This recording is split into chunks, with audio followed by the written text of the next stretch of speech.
안녕하세요, 구독자 여러분. 저는 51을 먹은 50대 중년 여자입니다.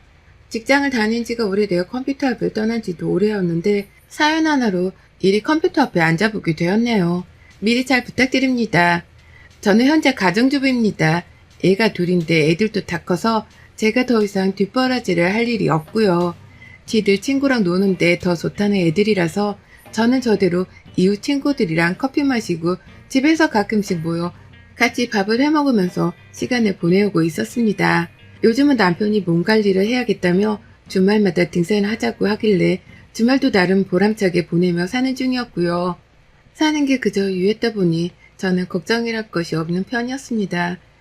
가정에 책임이 강한 남편이 바깥에서 일도 잘해오기도 했고 저는 저대로 자식들 잘 키워놓고 대학까지 다 보내놓은 후였어서 딱히 고민을 떠안고 살 이유가 없었습니다. 하지만 팔자 좋게 보이는 저에게도 고민이란 게 있었어요. 그래서 이렇게 이 나이 먹고 눈까지 침침해지고 있는데 컴퓨터 앞에 앉게 되었고요. 저희 시댁은 보통의 집안들과는 좀 다르다고 할 수 있는 것이 많았어요. 하나는 시어머니셨고 하나는 형제자매들의 우애였는데요. 시어머니가 오래전부터 병치레를 좀 심하게 하셔서 집안에서는 가장 걱정을 많이 할 수밖에 없는 분이셨습니다. 실제로 제가 결혼하고 난 후에 입원하고 수술하신 것만 수차례가 넘으셨고요. 수술을 받고 나면 치료 후유증으로 또 고생을 많이 하시느라 가족들이 번갈아가며 신경을 많이 쓰고 살아야 했어요. 자식된 입장에서 부모가 아픈데 보살피는 건 당연했는지라 저도 며느리로서 제 할 일을 하며 최대한 어머님 뒷바라지에 도움을 주려고 했고요. 하지만 이게 시간이 지날수록 점점 힘든 점도 있더라고요. 형제자매들 간의 수준격차가 벌어지기 시작하면서 일방적으로 한쪽에서만 시어머니의 병간호 비용을 대고 노동을 할애해가며 시간을 쏟아야 했던 겁니다. 가장 힘든 건 맏며느리인 저였고요. 남편한테는 위로 누나가 하나 있고 밑으로는 남동생이랑 여동생이 하나씩 있습니다. 사실상 남편이 장남이라서 시어머니를 가장 각별하게 챙기긴 했으나 남편 혼자서 시어머니 뒷바라지를 하는 게 한계가 있었죠. 어머님이 지방에 살고 계시기도 했는데 남편은 서울에서 직장을 다녀야 했다 보니까 쉽사리 어머님과 왕래를 할 수 없었던 겁니다. 그 바람에 같은 도시에 살고 있던 도련님께서 시어머니 집으로 왕래를 해가며 어머님을 보살폈고요. 병원에 갈 일이 있거나 도움이 필요하면 직접 어머님을 챙겨가면서 지내주셨죠. 저희는 그게 감사하다고 따로 도련님께 돈을 붙여드리며 금전적인 도움을 주려 했고요.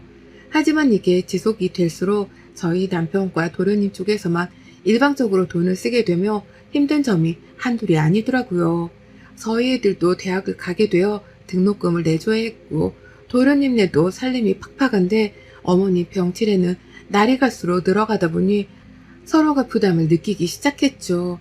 도련님이 힘들어 죽겠으니 직장을 그만두고 지방으로 내려오라 화를 내실 때마다 남편도 참 난감해했었고 그렇다고 갑자기 시어머니를 서울집에 모셔올 수도 없는 노릇이어서 각자가 각자의 입장에서 난처했습니다. 제 아무리 시어머니랑 갈등 없이 잘 지내고 있었다고는 하지만 그렇다고 해서 제가 시어머니를 모시고 싶은 마음도 없었고요. 그런데 그 와중에 어머님은 자식들한테 모두가 다 공평히 재산을 나눠주겠다고만 말씀을 하셨답니다. 재산이라고 해봤자 지금 살고 있는 지방의 전원주택 하나와 인근에 있는 산 대지 몇 평이 전부였었는데요. 자신의 병치레를 도와주고 간호해주고 있는 아들들한테만 나눠주는 게 아니라 전혀 신경을 쓰지 않고 지내고 있는 시누이들한테까지 싹 다 공평히 나눠줄 거라고만 하시더라고요. 그러니 남편이랑 도련님 입장에서는 억울하잖아요. 제 3자나 다름없는 제가 보더라도 이건 공평한 게 아니란 생각에 화가 좀 났습니다. 그러다 결국 남편이 먼저 총대를 메고서는 형제들을 불렀고요. 지난해 추석 코로나 이후 정말 오래간만에 온 가족들이 시댁에서 만나 대화를 나눴어요. 대화를 한참 나누고 나서야 서로 시어머니를 번갈아 챙기는 게 맞다는 남편과 도련님 그리고 막내 시누이가 한편이 되었고요. 자식 키우느라 정신없어서 못한다고 하는 큰 시누이가 혼자 맞선 채로 의견이 팽팽하게 맞섰답니다. 큰 시누이는 늦지막히 결혼을 해서 애를 셋 낳았거든요. 막내 아이가 아직 고등학생이고요. 자기 아들 뒷바라지를 해야 해서 시어머니를 챙길 수 없단 말로 시어머니를 나물라라며 한참 동안 형제들과의 대화를 일방적으로 거절했어요. 여자는 출가 외인이니까 친정일에 돈까지 들어가면서 나설 수 없다는 말로 끝까지 자신을 대변했는데요. 그런 와중에도 시어머니가 재산을 공평하게 나눠줄 거라고 하신 것에 대해서는 끝까지 부정도 안 하고 받으려고만 하더라고요. 힘든 일을 하고 싶지는 않은데 재산은 공평하게 나눠보고 싶다는 큰 신우의 못된 신부가 훤히 보였던 날이었습니다. 그 꼴을 보며 저나 나머지 식구들은 모두 한마음 한뜻으로 큰 신우를 원망했고요. 그렇게 대화가 제대로 끝나지도 않은 채 일방적으로 종료가 되었어요. 자기 애가 공부를 해야 해서 얼른 가봐야겠다며 큰 신우이가 먼저 시댁을 떠났거든요. 그 바람에 나머지 식구들도 어영부영 하다가 제대로 된 결론을 내리지도 못한 채 각자의 집으로 해산을 했고요. 형제자매가 많으면 이런 크고 작은 사소한 돈 문제가 큰 갈등을 일으키구나 싶은 마음에 얼마나 씁쓸하고 또 안타까웠는지 모릅니다. 사는 게 풍족하지 못하면 말년에 이런 꼴을 당하는구나 싶어서 절대로 자식한테 돈을 퍼주기만 하지 말고 내 몸은 내가 챙기며 살아야겠다 싶기도 하더라고요. 그러다가 정말 뜻밖에도 큰 신우에게서 먼저 연락을 받았어요. 큰 신우이가 남편한테 바로 전화를 한 게 아니라 저한테로 바로 연락을 해서는 의견을 구하더라고요. 남매끼리 갯돈을 모아서 앞으로 지출을 하게 될 시어머니의 병원비나 간병 비용을 대면 어쩌냐고 말이죠. 각자 일정 돈을 공평하게 모아서 한 통장 안에 저축을 하고 그 돈으로 쭉 어머님을 보살피고자 하는데 너무 괜찮은 생각이더라고요. 그래서 저도 바로 남편한테 말을 전하고서는 좋은 아이디어 같다며 뜻을 모았죠. 남편도 큰 누나가 웬일로 철든 소리를 했냐며 새삼 놀라워했고 도련님과 아가씨는 바로 갯돈을 모으기 시작하자며 행동으로 옮기셨답니다. 그렇게 저희 시댁 식구들은 이 나이 먹고 시어머니 병원비로 쓰겠다면서 갯돈을 모으기 시작했어요. 남들은 우애를 다지기 위해 여행 경비나 외식 경비로 가족 갯돈을 모은다고 하던데 저희는 그와는 반대였습니다. 누구 하나가 일방적으로 돈을 더 쓰거나 낭비하는 걸 막고자 싸움을 차단하겠다고 갯돈을 모으기 시작했네요. 그렇게 지난해 말에 모으기 시작한 갯돈은 얼마 전까지 이어졌고요. 각자 집에서 내 형제 자매들 다달이 월 10만 원을 보탰습니다. 10만 원은 큰 신우이가 낼 수 있다고 말한 최대 금액이어서 정해진 것이었고요. 저희 남편은 자기가 가장 돈을 많이 버는 형제이니까 좀 더 보태겠다며 자진해서 다달이 월 20만 원을 보내고 있었어요. 저희 아가씨도 지금껏 경제활동을 하고 있다는 이유로 월 20만 원을 보내고 있었고요. 그렇게 각자 형제들이 다달이 모으는 돈이 60만 원이었어요. 가끔씩 저희 애들도 할머니 병원비에 보태고 싶다며 알바 비용을 보내준 덕분에 벌써 모이고 모인 돈이 500만 원이 넘었습니다. 어떻게 보면 적은 돈이었지만 얼마든지 도련님께서 어머님을 데리고 병원에 가고 간병을 하며 쓸 때에 요긴하게 쓸 수 있는 금액이었죠. 그 돈으로 나중에 어머님 장례 비용도 지불할 테니 큰 불만이 없이 돈을 지불하고 있었어요. 그러다 정말 황당한 소식을 전해 들었습니다. 통장이랑 카드는 시어머니를 가장 가까이에서 모시고 있던 도련님이 가지고 있었는데요. 도련님의 와이프인 동서가 저한테 죽겠다는 목소리로 전화를 해서 말하더라고요. 도대체 형님은 카드를 언제 다시 돌려주신대요? 라고 말이죠. 돌려준다고 한 게 벌써 한 달이 다 되어가는데도 여태 소식이 없다며 저한테 대신 형님 행방을 묻더라고요. 형님이 저희 부부가 사는 동네 인근에 살고 계셔서 마음만 먹으면 집에 찾아가 소식을 묻는 게 어렵지 않았기 때문이었습니다. 그리고 그제서야 저랑 남편도 알게 되었어요. 그간 한 달 동안 형님이 가족 갯돈 통장을 일방적으로 가지고 있었다는 걸 말이죠. 지방에 살고 있는 것도 아니고 그렇다고 시댁에 가서 어머님을 보살피는 것도 아니었던 형님이 왜 그 카드를 가지고 있는 것이며 왜 한 달 동안이나 카드를 돌려줄 생각을 안 하고 계신 건가 싶어서 궁금증이 미치도록 올라왔습니다. 무엇보다도 형님이 저희도 모르는 사이에 시댁에 가서 그 카드를 직접 받아오셨을 거라고 생각을 하니 의심이 되어 죽겠더라고요. 도대체 그 카드를 뜬금없이 형님이 왜 가지고 계시는 건가 싶어서 말이죠. 애초에 갯돈을 모으자고 제안을 한 것도 큰 형님이셨기에 저는 설마 하는 생각에 계속해서 형님을 의심할 수밖에 없었습니다. 무엇보다도 저희 남편이랑 저희 애들이 다 같이 나서서 갯돈 통장에 가장 많은 돈을 지불해 왔었기에 그 소중한 돈이 허무하게 쓰이면 어쩌나 싶은 걱정에 신우이를 자꾸 더 의심했죠. 그리곤 퇴근한 남편한테 바로 이 사실을 고했고요. 남편조차 모르고 있었는지 바로 도련님이랑 통화를 하고는 어두워진 표정으로 바로 은행 웹사이트에 들어가더라고요. 돈이 혹여나 허투루 쓰이진 않았는지 직접 확인을 해야겠다며 말입니다. 그리곤 우려하고 걱정했던 것이 눈앞에 드러났어요. 은행 계좌 내역을 보자마자 육성으로 아씨라고 탄식을 내뱉는 남편 때문에 직감을 했고요. 제 눈으로 컴퓨터 화면에 뜬 그 내역서를 훑어보는데 남편을 따라서 탄식이 나오는 걸 떠나 욕이 절로 튀어나오더라고요.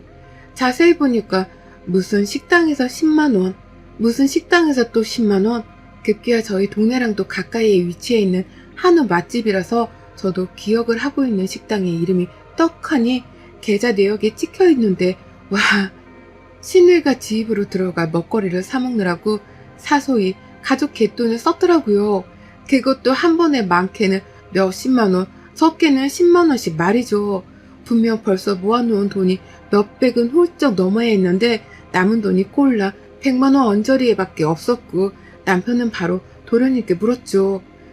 그간에 어머니 병원비며 약값이며 다 내역을 달라고 해서는 총 금액을 계산했는데 신우이가 밖에서 처먹느라고 쓴 돈은 반에 반도 안 되는 금액이었습니다. 결국 그날 남편은 망설일 것도 없이 신우이한테 전화를 했습니다. 안 오면 니네 집으로 쳐들어가서 자식들 앞에서 개 쪽을 줄 거라며 난리를 피웠는데도 신우이가 바빠서 못 온다며 울고 불고까지 하면서 사정을 하더라고요. 그래서 남편은 스피커폰으로 켜놓은 채로 신우이한테 온갖 쌍욕을 날려가면서 혼을 냈죠. 누나가 사람이야? 엄마 병원비 보태려고 남매들끼리 부담 좀 덜고자 모아놓은 돈인데 그걸 멋대로 쓰는 게 사람 새끼냐? 라면서 말이죠. 그런데 남동생한테 욕까지 처먹으면서 혼이 난 신우이가 뭐라고 변명을 한 줄 아세요? 바로 그 집 자식들 애 셋을 들먹이며 이유를 댔어요. 우리 집에 애가 셋이나 있잖아. 막내는 고3이고 몸보신을 시켜야 하는데 엄마가 돼서 제대로 돈을 벌어오는 것도 아니고 내가 잘 먹게라도 해야 마음이 편해서 카드를 좀 썼어. 근데 이거 내가 금방 갚아서 다시 돈을 집어넣으려고 했었어. 정말이야. 라고 말입니다. 지 자식들 걱정부터 하고서는 지 자식들 입에 고기를 먹이겠다며 가족 갯돈을 썼더라고요. 막내가 고3이라서 잘 먹어야 하는 나이라면 말이죠. 제 아무리 그렇다 하더라도 친엄마의 병원비로 탄탄히 쓰려는 돈이었는데 그걸 식당에서 몇십만 원씩 턱하니 결제를 하다니 저로서는 정말 이해를 할 수 없는 신우의 행동이었습니다. 뭐 저런 사람이 다 있나 싶어서 저도 모르게 고개를 절레거리며 흔들었고요. 머리가 지끈거려서 먼저 방 안으로 들어오긴 했지만 들어보니 신우이는 남편한테 아주 싹싹 빌며 매달렸어요. 바로 카드를 돌려줄 거고 자신이 쓴 만큼 돈을 다시 채워놓은 후에 돌려주겠다고 말이죠. 딱 하루만 더 시간을 달라며 아주 애걸복걸을 하며 빌었고 그제서야 남편은 피곤하다며 하루의 시간을 주고선 전화를 끊었답니다. 그렇게 괴로운 하루가 흘렀어요. 저는 억울하고 괘씸한 마음에 잠도 제대로 못 잤습니다. 내 아이들이 고생해서 알바한 돈까지 보태서 채워넣은 통장이었습니다. 저희 남편은 큰 신우이보다 10만원씩 더 보태놓은 걸로도 모자라 가끔씩 그달이 여유가 있으면 10만원을 추가로 더 보내기도 했었어요. 우리 가족이 돈을 가장 많이 보태넣었었고 그래서 사실상 갯돈이라고는 하지만 우리 가족의 지분이 가장 많은 돈이었습니다.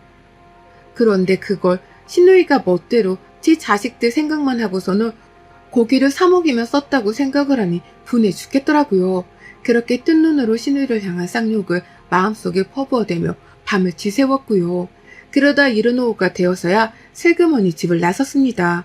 마음은 괴로워 죽겠어도 밤은 해먹어야 했으니 이따 저녁에 애들 해먹일 장이라도 보려고 가까운 대형마트로 나섰어요. 그리고 전 대형마트에 갔다가 정말 꿈에도 상상치 못했던 인물을 마주했습니다. 정말 보자 하니까 사람을 보자기로 아는 건지 큰 신우이를 그 앞에서 마주하고야 말았네요. 그것도 미용실에서 말이죠. 마트에 주차를 하고서 장을 보고 난 후 마트 앞 고창집이 생각이 나서 잠깐 마트 밖을 나갔어요. 혼자 늦은 점심 정도는 먹어야 했어서 그냥 먹고 싶은 거라도 먹어보려고 그 집에 찾아갔다가 곱창을 포장한 후 마트 주차장으로 돌아가고 있었는데요. 한 가게 앞을 지나치다가 저도 모르게 가게 앞에 떡하니 선 채로 시선을 고정할 수밖에 없었습니다. 곱창집에서 몇 블럭 떨어진 곳에 작은 동네 미용실이 있었는데요. 바로 가게 앞 창문에 마주 앉은 채로 신우이가 머리에 파마를 하려는지 온갖 휘황찬란한 것들을 뒤집어 쓰고서는 잡지책을 읽고 있는 거예요. 꼬락 서니까 그 모양이어서 처음엔 신우이인 줄을 몰라봤다가 다시금 보니 신우이였어요. 돈 없다고 고3 아들 걱정이 된다며 팔짝 꼬인 소리만 골라하며 불쌍한 척을 하던 게 바로 어제였는데 아무렇지 않게 파마를 처하고 있는 겁니다. 바로 미용실 유리문을 두드렸어요. 신우 얼굴로 말이죠. 신우는 기겁을 하며 창문 앞에 서 있던 저를 보고 소스라지게 놀랐고요. 저는 저대로 급고를 하고서 여태 도망을 안 치고 있는 신우의 태도에 놀래하며 미용실로 들어갔습니다. 신우이는 파마 기계에 머리가 고정되어 있어서 움직이지 못했어요. 고개도 반쯤 돌린 상태로만 너가 여기 어쩐 일이야? 라면서 저를 향한 놀란 기색을 못 숨기고 묻더라고요. 그리고 전 손에 쥐어든 곱창 포장 용기를 힘으로 짓눌러가며 화를 참은 채 물었습니다. 그간의 갯돈으로 쓴 돈은 다 물어내고 파마를 하시는 거죠, 형님? 라고 말이죠. 하지만 형님은 말씀이 없으셨어요. 이따 얘기를 하자며 저를 얼른 미용실 밖으로 나가라 떠미셨고 뒤에 있는 다른 손님들이 쳐다보는 게 수치스러웠던지 이상한 소리를 하네? 라고 하면서 저를 모르는 사람인 마냥 우스운 척을 하기도 하셨습니다. 그러자 형님이 얼른 파마기기를 치워달라며 미용사를 불렀고요. 저는 형님이 그 파마기기에서 머리털을 빼내는 순간까지 기다렸어요. 그리고 형님의 가방으로 추정이 되는 곳에서 지갑을 꺼내 들자마자 개똥 카드를 찾아냈죠. 누가 봐도 그 카드로 결제를 하려고 한 것 마냥 지갑 안에는 그 카드 하나밖에 들어있질 않았어요. 현금조차 없었죠. 제가 무슨 생각을 하고 있는지 눈치챈 건지 형님이 먼저 그러더라고요. 딱 이것만 하고 돌려주려고 했어. 라고 말입니다. 와, 정말 그 순간 일본의 후지산이 폭발을 하는 듯한 상상이 머릿속에 그려졌어요. 얼굴이 시퍼개져가는 게 몸소 느껴질 정도로 화가 나기 시작했죠. 내 자식들과 내 남편이 더 많이 퍼다 놓은 갯돈인데 그 돈을 시어머니를 직접 옆에서 모시고 있는 도련님도 아닌 큰형님이 썼다고 하니 미치도록 화가 나더라고요. 그냥 쓰는 걸로도 모자라 이젠 하다 지 머리를 뽑겠다고 미용실까지 찾아와서는 마지막으로 돈지랄을 하려다가 저한테 딱 걸리기까지 하셨으니 저는 황당한 걸 떠나서 뭐 이런 하찮은 인간이 다 있나 싶어 기가 막혔습니다. 현장 사진을 찍어 남편한테 보냈어요. 개똥 카드밖에 들어있지 않던 지갑도 찍어서 보냈죠. 지금 머리 뽑다가 나한테 딱 걸렸는데 어떻게 해줬으면 좋겠냐고 물으니 남편이 딱 한마디 하며 절 거들더라고요. 당신 하고 싶은데 왜? 라고 말이죠. 그리고 전 남편의 말에 따라주기로 했습니다. 비록 집에서 아이 돌보고 남편 거들며 조용히 살아온 세월이 길었다고는 하지만 저도 내면에 자식 키우고 남편 거들며 쌓인 화라는 게 분명히 있었고요. 그 화를 풀지 못하고 살았을 뿐 언제라도 때가 되면 풀 작정이었어요. 나이 먹어 조금 유순해졌을 뿐 젊을 적엔 할 말 다 하고 살며 속 시원히 살던 저이기도 했고요. 남의 돈 아까운 줄 모르고서 지 돈만 챙길 줄 알고 지들한테 얻어질 콩고물만 따져가며 챙기는 신우이의 저 거지같은 근성이 정말 싫었습니다. 그러는 와중에 파마만 하고 카드를 돌려주려고 했던 이 말도 안 되는 억지를 이해하기 힘들었고 결국 팔자 좋게 잡지나 쳐보며 머리를 볶고 있던 신우이의 인생을 산산조각 내줄 참이었네요. 막 미용사의 도움으로 억지로 기기를 끌고 머리를 풀어달라 요청을 하고 있던 신우이. 저는 그런 신우이의 뒤에서 미용사님을 밀어내고 제 손으로 신우이의 머리채를 잡았어요. 네, 제 손으로 신우가 뽀끄려다만 그 머리채를 아주 불태워 싹 다 잘라버릴 참이었던 겁니다. 손에 잡으니 미끌미끌한 파마액이 다 묻어나더라고요. 그게 더 꼴보기 싫어서라도 더 빨리 신우를 해치우고자 했습니다. 하도 머리가 미끌거리길래 신우의 머리통을 통째로 잡아채서는 미용실 의자 밖으로 끌어잡아다 바닥에 내팽개쳤어요. 그리고 홧김에 제 손으로 미용실 가위를 집어선 신우이의 머리를 한순간에 싹둑 잘라버리고 말았습니다. 제가 허공으로 신우의 머리채를 잡아당기고 있는 상태에서 가위로 잘라버린 덕분에 가위질이 한결 수월했어요. 약간의 망설임이나 장애물 하나 없이 바로 잘려진 머리카락은 신우의 눈앞으로 떨어졌고요. 저는 감히 또 파마 따위는 하지도 못하도록 몇 번의 가위질을 더해서 신우 머리채를 아주 듬성듬성하게 커트를 잘해줬어요. 마치 누가 보면 6.25 전쟁을 막 벗어난 난민 마냥 제 눈에 보더라도 사람 꼴이 흉악해져 보일 정도로 아주 듬성듬성하게 머리를 잘라놨습니다. 머리가 잘려나는 소리와 함께 신우는 울부짖었고요. 저는 제 손에 묻어나는 파마용액이 짜증난다며 서둘러 신우이한테서 떨어졌어요. 파마해줄 필요 없어요. 2년이 어머님 병원비 된다고 가족끼리 모아놨던 갯돈을 훔쳐다가 지 자식들 고김 처먹인 걸도 모자라 지 머리 뽑겠다고 여기 온 겁니다. 파마 따위 해주지도 마세요. 라고 하며 미용실 사장님께 호소를 했고요. 더러워진 제 손을 치켜 세워 올리면서 이거 어디서 닦아야 해요? 라고 물으니 가게 사장님이랑 손님들이 일제히 저를 도와준다면서 미용실 안에 있던 세면대를 가르쳐 주시더라고요. 다들 저를 돕겠다며 일심동체가 되어서는 손가락으로 세면대를 지목하시는데 순간 그 모습이 너무 웃기고 든든해서 웃음이 나올 뻔한 걸 겨우 참았답니다. 저는 미용실 안에서 신의 머리카락을 잘라버리고 난동을 비운 후 제 손까지 친히 닦고선 입구에 놔뒀던 포장 곱창까지 잘 챙기고서는 미용실을 나왔어요. 뒤에서 여전히 신우는 파마를 하려다 머리채가 잘리고선 어안이 벙벙했던지 울부짖는 소리만 내며 일어설 기미를 보이지 않았는데요. 제가 문을 열고 막 나서려고 하니 뒤에서 미용실 사장님이 따라 안 나서고 뭐해요? 라고 하면서 신우이를 보채더라고요. 저를 따라서 빨리 가게를 좀 나가달라고 말이죠. 미용실에서 나오고 나자마자 괜히 가슴이 벌렁벌렁거려서 뒤를 다시 돌아보진 못했지만 아마 신우이는 가게 안에서도 푸대접을 받다 못해 결제를 할 돈이 없었다 보니 바로 정신을 차리고 미용실에 나왔을 겁니다. 저는 혼자 포장곱창을 곱게 챙겨서는 마트 주차장까지 돌아왔고요.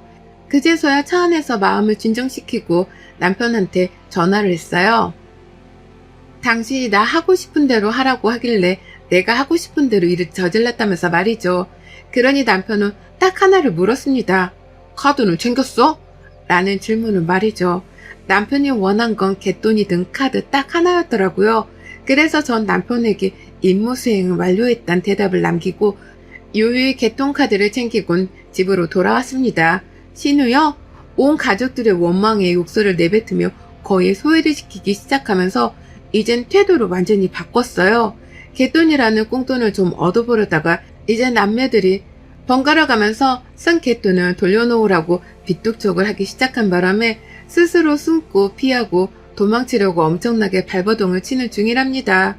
집으로 전화했더니만 제 목소리를 듣자마자 도망치듯 끊어버리기도 했고 집으로 찾아가겠다고 하니 또 저번처럼 애원하며 당장 돈을 갚겠다며 돈 10,000원을 계좌이체로 보내기까지 했네요. 그런 식으로 앞으로도 신우가 쓴 돈만큼 저희는 번갈아가며 신우한테 독촉 전화를 날릴 계획이랍니다. 매번 돈 10,000원씩 이체받는다고 해도 언젠가는 다 돌려받을 수 있을 테니까요. 아이고 우리 신우 꽁돈 한번 얻어보려다 인생이 극도로 피곤해지게 생겼네요. 여러분의 생각은 댓글로 남겨주세요. 오늘도 시청해주셔서 정말 감사합니다.